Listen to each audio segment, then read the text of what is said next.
Good afternoon. Welcome to Radio Free Decipher. I'm here with Kyle Heuer. And I'm here with Evan Lorentz. And we got some stuff going on today. We're going to be talking a little bit of maintenance stuff, talking about state championships, regional championships, Death Star 2 pre-releases. We have some questions that came in on the radiofree@decipher.com email this last week, and we'll be answering some of those questions.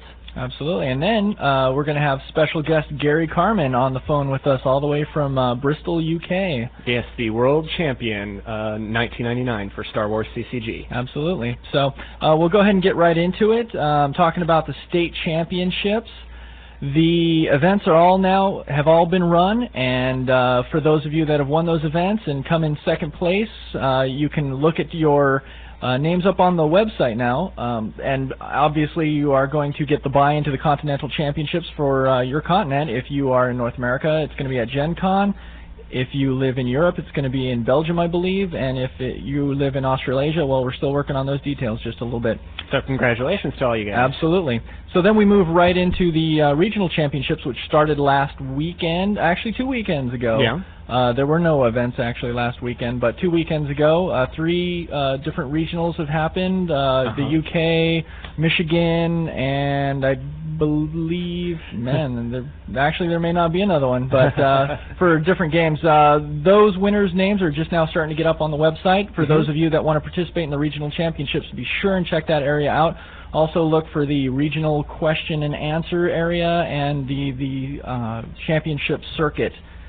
And of course, we'll be seeing the winners of those events seated at Day 2 of the World Absolutely. Championship. The winner of each of those events, they're going to get a paid ticket all the way to DecipherCon in Orlando area, actually Kissimmee, Florida. Yeah. So that's going to be good. Then we're going to be moving on to Death Star 2 pre-releases. Yep, that's still coming up, still filling up very quickly. There was a story about that on the website. Things are over 75–80% full at this point. Absolutely. Actually, I have some firm numbers here with me, yeah. Remember, these events take place June 24th. That's what? Not this weekend, but next weekend. That's really just 1 week away. So those players playing in the California one at Neutral Ground in Mountain View, California, you are almost full there. That venue, it has 95 out of 100 players already in the tournament, so only 5 spots left. But remember, there is a wait list, so if you guys live in the area and you want to try and make the event anyways, do get on the wait list, because Gamers Guild in New York and Siberia in Normal, Illinois have both already filled up. They're already at the 100-person limit, but they are accepting wait list people. So actually, Normal, Illinois has 20 people on their wait list already. So a lot of people are going to be really excited about these cards. Some of the other ones that are really close, Collector Mania in Denver, Colorado, very close to filling up. So please, if you want to attend one of these events, make sure and get your name on that list ASAP, because they are filling up fast. All right. Well, as I mentioned then, we had a number of questions come into us here on email from last week's episode. And so we're going to take some of those out of the pile here and answer them for you. I'll start off here with a message from Obi Incarnated. He writes to us and asks, can you say what the new cards and Enhanced Menace of Darth Maul are going to be? With a note, please, 1B Obi-Wan. Tell you what we're going to do. We're planning next week on the show to have Chuck Kallenbach, who is one of the designers of Enhanced Menace of Darth Maul and indeed all of our Young Jedi products. We'll have him on next week and do an interview with him and see if we can find out some more information on that set for you. So if you can just hold on for another week, we'll see what we can do. Talking about all that good Young Jedi stuff. Okay, we got Nick, the Ewok man, Stefanko. I probably butchered your name there, so you're going to have to bear with me. He says, at what date will the Death Star 2 cards obtained at the pre-release tournaments become tournament legal for normal constructed tournaments? Even though they will be somewhat available after the Death Star 2 pre-release events, they will not be legal until the actual street date of the product, which has actually not been announced yet. So keep your eye on Decipher.com for that information. Okay. Next question from Joshua Lynch, a retired squadron member. He writes to ask, I've noticed that the Trouble with Tribbles set apparently has a new card numbering system.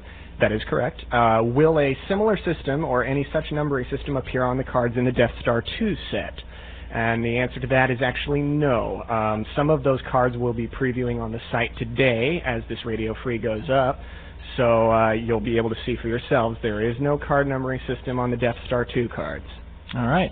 Andrew Ledwith writes to us, on your last show you mentioned 2 effects from the Death Star 2 expansion set. I was wondering if there if they were both immune to alter or not. In the past, cards that canceled abusive strategies were immune to sense alter, but you did not state that on the air. Actually, they are not immune to sense and alter. So a little bit of give and take in that. Yeah, it's a good anti-abuse card, but they can actually be canceled. So you're going to have to be prepared to protect it or replace it. Absolutely. Okay. So. And one more. This comes from Everett O'Shoge, and he writes regarding the Star Trek Reflections product. Has a list been selected for the cards that will be put into foils from the survey taken a while back, referring, of course, to the online survey that we had? We are still finalizing the list for that. The press release for Reflections went up on the website this week, and that mentioned a handful of cards that are already confirmed to be in that set, things like the Future Enterprise and the Board Queen. But the final list has not yet been determined. We have sent off a sheet of test foils, and that was based largely on the survey results. So that's still going to factor into the way that that set finally takes shape. All right, so once again, guys, if you have any questions for us here at Radio Free Decipher, please email us at radiofree@decipher.com, and we'll try and get to your questions, okay? All right, now we're going to be talking with Gary Carman all the way from Bristol, England. How are you doing, Gary? Good, good. All right, so tell us, is it raining? Hang on, let me look out the window. No, it's a bit cloudy, but no rain over here. All right, sounds good. So tell us, man, you are the current Star Wars CCG World Champion. How has that changed anything? You got some people gunning for you now, or what's going on? Yeah, I was going to say there's increased amount of pressure for when I compete in tournaments. Obviously, people want to beat me, and that I've just still got to just sort of play to win and hope that one thing I didn't want to do was come back over here and everyone beat me and they start asking questions about, well, perhaps you're not that good.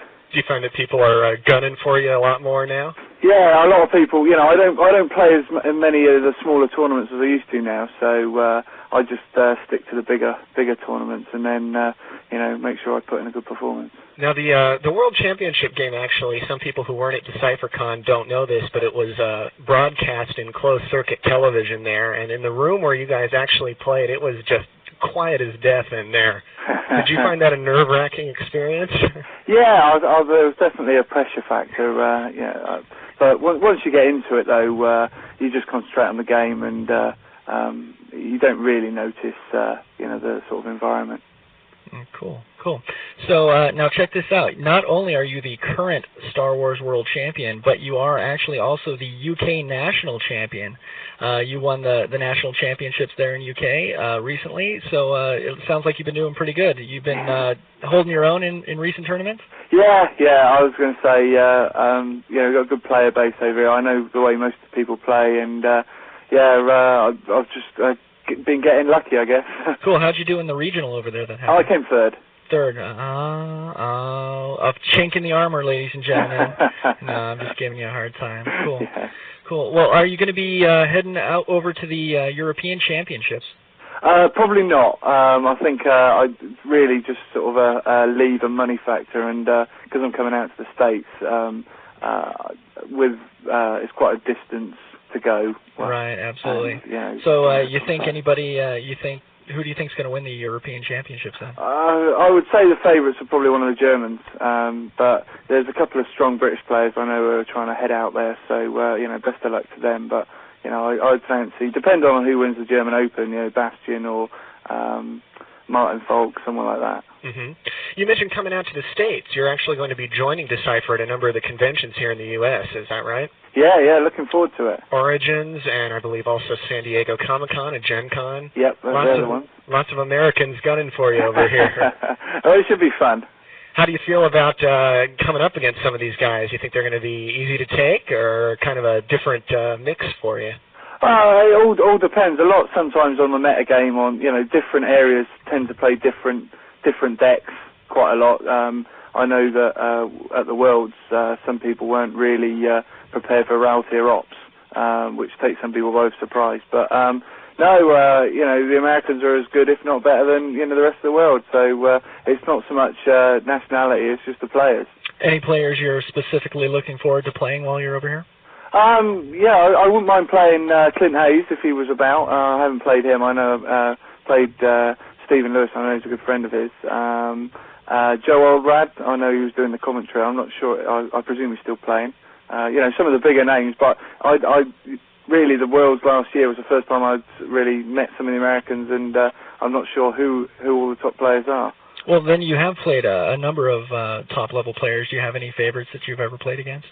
James Lafferty. It was, we had some really close games. Had 2 games, and really nice guy, and both games were very close. Mm-hmm. So, and Stephen, I played him 3 times if you include the grand confrontation, and all the games again were close. We played on day 2 before getting into the grand confrontation, and it was a close, really good game. Really thoroughly enjoyed it. What else can you tell us about the experience of World Championship playing? I mean, a lot of players have not had that experience yet. What's it like? I think it's what you make it. It's obviously a big pressure factor, but. And that's also, it's a long process. It's, 14 games, I guess, across several days. So is that a factor too? Yeah, I think concentration can wane a little bit, especially on day 1, coming into the sort of 7th and 8th, 7th and 8th game. But I think anyone who loves the game, you just sort of get on with it. I think the person who really must have taken the fatigue was sort of the 2 wildcard entrants. Especially I know James, got through to day 2 as well. So, the world players played a lot of games, but he played even more. Yeah, it's got to be pretty tiresome. So. Yeah. Absolutely. Well, check this out. Third Anthology was released over here yesterday in the United States, and it's going to be released next week over there in Europe. Talk about it, man. You got some decks ready to go for that? Well, I was going to say I need to get the cards first, but I've had a look at the spoilers for them, and there's some interesting cards there. You going to build any of the decks? That I think Echo Base. I think the Echo Base deck will be pretty strong, and R2 in Red 5 again. That's a looking strong card. But I think I'll wait till I get the cards and then look about it. But I think the Echo Base definitely stands out as a deck to be sort of built and played with. Did you play Echo Base before in the Hoth days, and now we're looking to get back to it? I had a break between Hoth and Dagobah. Never really played well. Either editions were out, so I missed quite a few cards. Well, then I guess this is a chance to get in on what you missed. Yeah, definitely. How about other strong decks and strategies that you're seeing out there in the tournament environment now? A lot of hunt down is still prevalent in our environment anyway. I think we're hearing that pretty much all over. Yeah. Yeah. Light side tends to have a few more options: hidden base, throne room, quite a bit of profit. Not so much testing mind what, but. There's quite a lot of variation at the moment. I think dark side tends to focus on hunt down, but the light side's quite varied. So, yeah, it's good. Cool. What about now? I know you haven't seen very many of these cards yet, but from what you've heard and what you've been able to get glimpses at, what do you think about Death Star 2? Anything you're specifically looking forward to in there? Yeah, well, the new Luke, I saw a draft of the card, and if the card comes anything like that, then that will have a big impact on the game, and the Vader. And also, I'm obviously interested in see how the Emperor comes out. I think everybody's looking forward to that one. So. Yeah. Did you see the card that was talked about on the BBSs just the other day, the Emperor's Power? No, I haven't actually seen that. Well, you'll get to see it today, man, because we're actually posting it up on the website along with 6 Death Star 2 cards. So, excellent. So everybody be sure and check all that good stuff out. So, well, all right, Gary, anything else you'd like to say to all the players out there? Well, just keep on enjoying it, really. I think that's the bottom line is you play to enjoy the game. There's no real money involved, so just make sure that when you play, you sort of just enjoy. Cool. All right, Gary. Well, thanks for being with us today, and we will see you very soon. All the people that are coming out to the major conventions this year, be sure and try and check Gary out. He's going to be, like we said, at Origin, San Diego, Comic-Con, and Gen Con this year. So he'll be playing in some tournaments, and look forward to meeting him and trying to beat him up if you can. So, all right, Gary. Thanks a lot, man. Thanks. Well, to all the rest of you out there, thanks for tuning in and listening to us. We'll be back with another episode of RFD next week. Again, if you have questions, you can mail those to us at radiofree@decipher.com. Have a good weekend.